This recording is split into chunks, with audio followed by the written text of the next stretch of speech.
이 데살로니가 전서가 쓰여졌을 때가 예수님께서 승천하신 지 불과 한 20년 정도밖에 지나지 않았을 때에 쓰여진 편지입니다.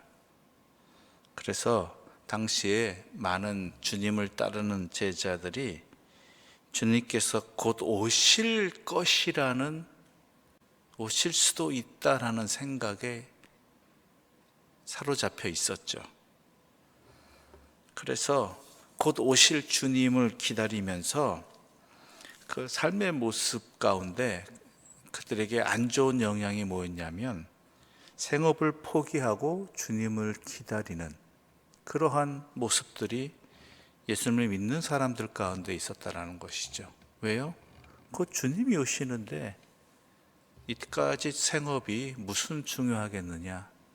주님 오실 때까지 그저 더 많이 그 주님 앞에 예배 드리고 성전 생활하고 또한 속세를 떠나서 오실 주님을 맞이할 준비를 해야 된다라는 생각에 사로잡힌 사람들이 있었죠. 그런데 사도 바울은 이러한 성도들의 모습을 너무나 안타까워했습니다. 주님이 언제 오실지 모르지만 곧 오신다 할지라도 그러한 모습은 주님을 기다리는 모습이 아니라는 것이죠. 다시 오실 주님을 기다리는 믿음의 모습은 뭐냐? 너희 손으로 일하기를 힘쓰라라는 것이죠. 즉 자기에게 주어진 삶의 자리에서 지금 현재에서 신실하게 살라는 것입니다. 그게 다시 오실 주님을 기다리는 모습이라는 것이죠. 크게. 우리 주님께서 이 땅을 살아가게 하신 이유가 뭐겠느냐라는 것입니다. 이 땅의 사람들과 관계를 맺게 하신 이유가 무엇이냐라는 것이죠. 우리 주님이 이 땅에 오셔서 십자가를 지실 분명한 목적을 가지고 오셨는데 십자가를 앞에 두고 그렇게 살진 않으셨다라는 것이죠. 그렇죠? 주어진 삶의 자리에서 최선을 다해서 하나님의 뜻대로 살아가는 모습이 우리 주님의 모습이었고, 또한 성도들도 마찬가지로 그날이 언제든 간에 그날을 잘 준비하는 것은 매 순간 자기에게 주어진 삶의 자리에서 신실하게 사는 것이죠. 그것이 뭐냐면 우리 1절의 말씀 우리 함께 읽어볼까요? 1절입니다.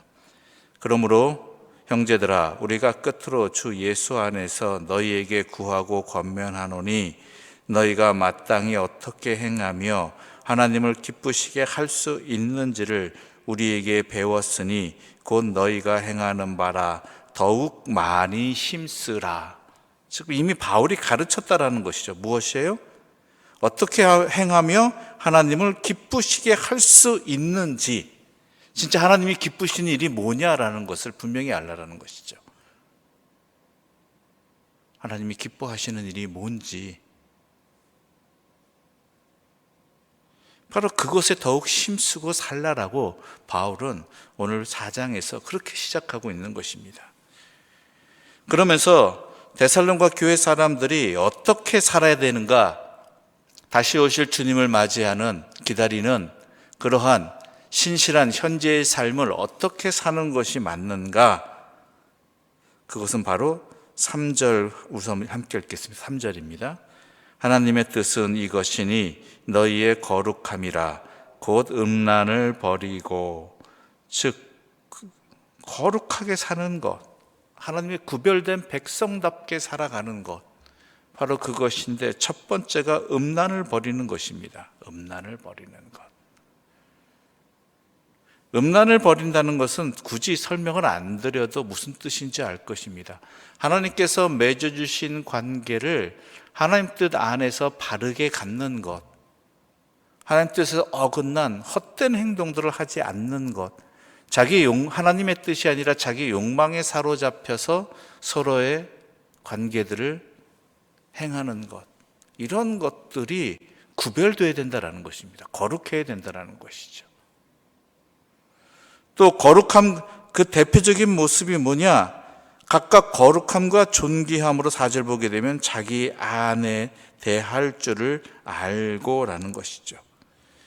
그 아래 설명을 보고 4절에 보게 되면 1번의 글자가 자기 앞에 있습니다. 그 아래 설명을 보게 되면 자기 몸을 절제할 줄 알고라는 것이죠. 특별히 가정에서 거룩함과 아내를 거룩함과 존귀함으로, 왜 그렇게 했습니까? 하나님께서 우리에게 맺어주신 관계라는 거예요. 그렇다면 서로를 거룩함과 존귀함으로 돼야 된다는 것이죠. 근데 아내만 왜 얘기했느냐?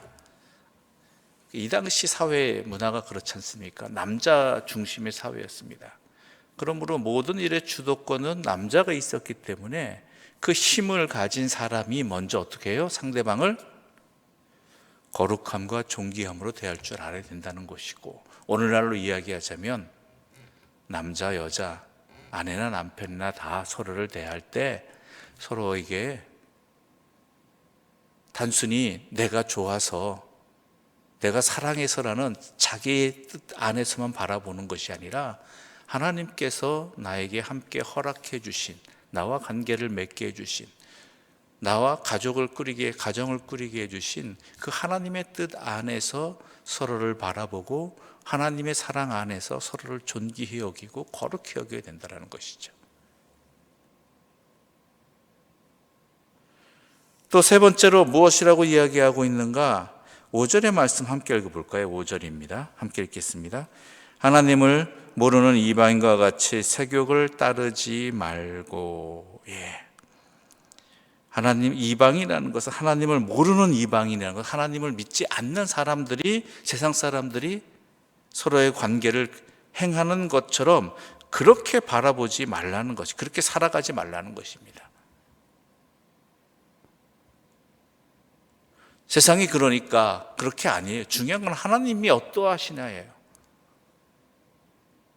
오늘날 성적인 문란이나 정체성의 혼란은 바로 어디에 있습니까? 자기들 안에서, 자기들 뜻 안에서 서로 간의 관계를 바라보기 때문에, 자기 욕망에 사로잡혀서 하나님 없이 그것을 바라보기 때문에 오늘날 성적인 문란과 또한 성 정체성의 혼란에 사로잡힌 것 아니겠습니까? 모든 관계는, 인간은 하나님이 창조하셨고 모든 관계는 하나님께서 맺어주신 관계입니다. 인간의 관계는. 그것을 제대로 바라보지, 하나님 안에서 바라보지 않는다면 우리는 서로 간의 인간의 관계를 제대로 알지 못하는 것이고 제대로 행동하지 못하는 것입니다. 그래서 우리가 주의해야 되고 조심해야 되고 살펴야 되는 이유가 바로 여기에 있는 것입니다. 하나님 모르는 사람과 같이 서로 간의 관계를 바라보지 말라는 것입니다. 또한 네 번째로 이렇게 말하고 있습니다. 6절의 말씀 함께 읽어보겠습니다. 6절입니다. 이 일에 분수를 넘어서 형제를 해하지 말라. 이는 우리가 너희에게 미리 말하고 증언한 것과 같이 이 모든 일에 주께서 신원하여 주심이라. 이 일에 분수를 넘어서 형제 자매를 해하지 말라라는 것. 그 얘기는 뭐겠습니까? 이 일이라는 것은 무엇입니까? 성적인 문제에 있어서 하나님께서 맺어주신 관계를 넘어서서 특히 형제 자매를 그 관계를 해치지 말라는 것이죠. 왜냐하면 이 당시 성적인 문화가 그랬거든요. 근친상간이라든지 형제끼리, 또한 남매끼리, 아니면 사촌끼리 이렇게 서로 간에 욕망에 사로잡혀서 관계를 맺는 그런 일들이 종종 벌어졌다라는 것이죠. 그 당시 문화를 나타내는 로마 제국 시대의 영화들을 보게 되면 가끔 이러한 일들이 당연한 것처럼 나오는, 그 당시 문화가 그러한 기록들이 남아 있습니다. 이러한 것들을 잘 지켜야 된다는 것입니다. 이건 서로 해치는 일이라는 것입니다. 사실 그렇지 않습니까? 우리가 근친상간을 왜 금지하는가? 그건 유전학적으로도 문제가 발생하기 때문이 아니겠습니까? 자손들이 고통을 받기 때문이 아닙니까? 그래서 중세, 근세의 유럽의 왕가들의 왜 유전병이 생기고 그들의 모습이 또한 안타깝게 육체적인 질병이 생기고 하는 이유들이 어디에 있었겠습니까? 바로 이러한 하나님 안에서 맺어주신 관계를 형제 자매들 간에서 서로 해하는 일들을 행했기 때문에 욕망에 사로잡혀서 바로 그러한 문제들이 발생한 것이죠. 이러한 것들은 다 하나님께서 우리로 하여금 우리를 위해서 우리의 모든 것을 지켜주시기 위해서 우리에게 말씀하시고 지키라고 하신 것입니다. 우리 어르신들이 하는 말씀 있잖아요. 부모님들 자식에게 다 넣어줘라고 하는 얘기다고. 근데 우리는 또 어떻습니까? 듣는 자녀들 입장에서는 다 막 귀찮아하고 힘들어하고 내가 하고 싶은 대로 살고 싶죠. 하나님의 말씀은요, 우리가 제대로 살게 하시기 위한 하나님의 사랑입니다. 하나님의 섭리입니다. 그 질서를 어겨서는 안 된다라는 것이지요. 또한 이야기합니다. 우리 9절의 말씀 함께 읽어보겠습니다. 9절입니다. 함께 읽겠습니다. 형제 사랑에 관하여는 너희에게 쓸 것이 없음은 너희들 자신이 하나님의 가르치심을 받아 서로 사랑함이라. 형제들끼리 서로 사랑하라는 것입니다. 이건 뭐냐면 믿음의 공동체 안에서 얘기하는, 가족들 간에도 이야기하지만 믿음의 공동체 안에서도 다시 오실 주님을 맞이하는 삶의 모습이 어떻게 나타나느냐, 그 가족 안에서, 그 공동체 안에서 형제가 서로 사랑하는 것. 왜요? 서로 피가 다르고 살아가는 환경이 다르지만 중요한 건 뭐예요? 우리는 모두 다 하나님을 아버지로 모시고 살아가는 사람들입니다. 안 그렇습니까? 하나님을 나의 창조주로 모시고 살아가고 나의 아버지라고 고백하며 살아가는 사람들입니다. 그렇다면 이 교회 공동체, 신앙 공동체 안에서 서로가 사랑해야 되는 것은 너무나 당연한 일이 된다라는 것이죠. 교회 안에서 서로 형제 다툼이 물론 있을 수 있습니다. 형제 간에도 다투는데요. 그러나 그 다툼이 그들의 관계를 깨지는 못합니다. 서로 하나님 안에서 사랑으로 맺어진 관계라는 것을 분명히 우리가 인지해야 된다는 것입니다. 저 사람도 하나님 아버지를 모시고 사는 사람이고 나도 하나님 아버지를 모시고 살아가는 사람. 그렇다면 서로가 그러한 신앙의 형제라는 것을 명심하며 살아가야 하는 것. 그래야지만 다시 오실 예수님을 맞이하는 그 신앙의 모습을, 삶의 모습을 신앙 공동체 안에서 제대로 살아갈 수 있다라는 거 분명히 말하고 있는 것입니다. 그래서 사도 바울은 분명히 다시 한번 이야기합니다. 11절 말씀 함께 읽겠습니다. 11절입니다. 또 너희에게 명한 것 같이 조용히 자기 일을 하고 너희 손으로 일하기를 힘쓰라.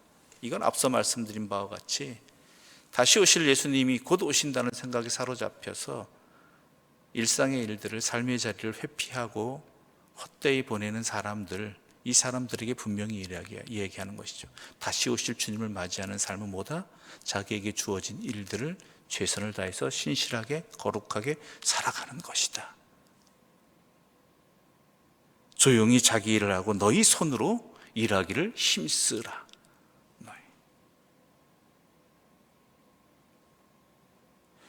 또한 이 당시 데살로니가 교회뿐만 아니라 초대교회 성도들에게 한 가지 두려움이 있었습니다. 그것은 뭐냐면 13절 말씀 함께 읽어볼까요? 13절입니다. 형제들아, 자는 자들에 관하여는 너희가 알지 못함을 우리가 원하지 아니하노니 이는 소망 없는 다른 이와 같이 슬퍼하지 않게 하려 함이라. 이게 무슨 얘기냐면 다시 오실 주님, 그 날이 오는데 다시 주님이 오시기 전에 죽은 사람들에 대해서 죽은 자들은 과연 구원을 받을 것인가라는 염려에 있었습니다. 다시 오실 주님을 맞이하면은 분명히 우리가 믿음 안에서 구원받는 거 아는데 주님 오시기 전에 먼저 죽은 사람들은 어떻게 하느냐, 내 자신이 그럴까 봐 걱정이 있었다라는 것이죠. 먼저 죽으면 끝이라는 생각 속에서 아직은 벗어나지 못했어요. 우리는 분명히 알잖아요, 답을. 어때요? 죽은 자들도 다시 주님 앞에 서게 된다, 일어나게 된다라는 거. 그래서 사도 바울은 이야기합니다. 예수님이 죽은 자 가운데서 살아나지 않으셨느냐? 다시 일어나지 않으셨느냐? 그때 되면 부활의 산 소망이 바로 예수 그리스도 통해 나타났으니 우리 또한 설사 예수님이 오시기 전에 죽는다 할지라도 그때가 되면 다시 일어나 주님 앞에 서게 될 것이다. 그리고 하나님의 나라의 백성으로 우리는 살아갈 것이다. 그러므로 이러한 문제에 대해서는 염려하거나 두려워할 필요가 없다라는 것이죠. 그러므로 사도 바울은 분명히 이야기하는 것이 이것입니다. 우리에게 중요한 것은 무엇이냐? 부활의 소망을 확신을 가지고 있느냐? 부활에 대한 확신을 가지고 있느냐? 그리고 하나님 나라에 대한 소망을 갖고 있느냐? 이것이 우리가 믿음 생활하는 데에 우리가 제대로 살아갈 수 있는 든든한 두 기둥이 된다는 것이죠.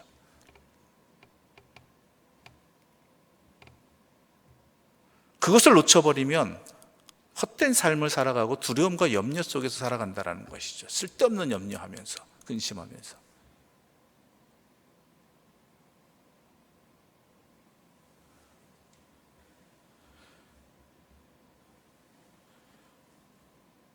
그러므로 18절 이렇게 말하고 함께 읽어볼까요? 18절 말씀입니다. 그러므로 이러한 말로 서로 위로하라. 서로 격려하라. 이러한 말들로. 사도 바울이 지금까지 권면해온 말, 부활의 확신을 가지고 또한 하나님 나라에 대한 소망을 가지고 다시 오실 주님이 반드시 오시는데 그때까지 우리에게 주어진 삶의 자리에서 하나님의 백성답게 살아갑시다라고 서로 격려하고 위로하고 함께 해나가라. 이것이 사도 바울이 데살로니가 교회에 보낸 편지 속에서 하고 싶은 말이 바로 이것이었죠. 오늘 우리들에게도 마찬가지입니다. 주님은 반드시 다시 오십니다. 우리 모두는 또한 그 주님 앞에 다시 서게 될 부활의 소망을 가진, 확신을 가진 그러한 생명입니다. 그리고 믿는 자들에게 있어서는 하나님 나라에 함께하게 되는 그러한 소망이 반드시 있다라는 것이죠. 이것을 가지고 우리에게 주어진 삶의 자리에서 주의 백성답게 또한 삶의 관계에서 하나님 안에서 서로를 바라보면서 거룩하게 신실하게 살아가는 주님의 사람들 되시기를 간절히 소망합니다. 기도드리겠습니다. 하나님 아버지 감사합니다. 우리의 모든 삶의 자리를 주관하여 주시며 우리에게 부활의 확신과 하나님 나라의 백성의 소망을 허락해 주심을 감사합니다. 이러한 믿음을 가지고 확신과 소망을 가지고 우리에게 주어진 삶의 자리에서 주의 백성답게 거룩하고 신실하게 살아가게 하여 주시옵소서. 세상의 헛된 것에 미혹되지 말게 해주시고 또한 자신의 욕망에 사로잡혀서 자신의 본질을 잃어버리는 어리석은 자들이 되지 않게 하여 주시옵소서. 모든 것을 하나님 안에서 아버지이신 하나님 뜻 안에서 바라보고 그 뜻에 합당하게 살아가는 믿음의 백성들 되게 하여 주시옵소서. 이 땅에 많은 어려움들이 있습니다. 하나의 어려움이 또 다른 어려움을 불러일으키고 하나의 두려움이 또 다른 두려움을 불러일으키고 인간의 어리석음이 점점 겹쳐져 가는 이러한 현실 앞에 놓여 있습니다. 주여, 우리를 불쌍히 여겨 주시어서 주의 사랑과 자비로 이 모든 것들을 풀어 주시옵소서. 이 땅의 질병에 대한 두려움이 극복되게 하여 주시고 또한 이 땅의 경제의 어려움 속에서 그 모든 자신을 서로를 바라볼 때 자신의 이익을 취하기 위해 다른 사람을 또한 해하고 손에 입히는 그것을 당연히 여기는 이 어려운 시대 속에서 그 갈등과 두려움이 끊어지게 하여 주시고 전쟁이 아니라 하나님 안에서의 평안을 누리게 하여 주시옵소서. 이 모든 말씀 예수님의 이름으로 기도드립니다. 아멘. 하늘에 계신 우리 아버지, 아버지의 이름을 거룩하게 하시며 아버지의 나라가 오게 하시며 아버지의 뜻이 하늘에서와 같이 땅에서도 이루어지게 하소서. 오늘 우리에게 일용할 양식을 주시고 우리가 우리에게 잘못한 사람을 용서하여 준 것 같이 우리 죄를 용서하여 주시고 우리를 시험에 빠지지 않게 하시고 악에서 구하소서. 나라와 권능과 영광이 영원히 아버지의 것입니다. 아멘.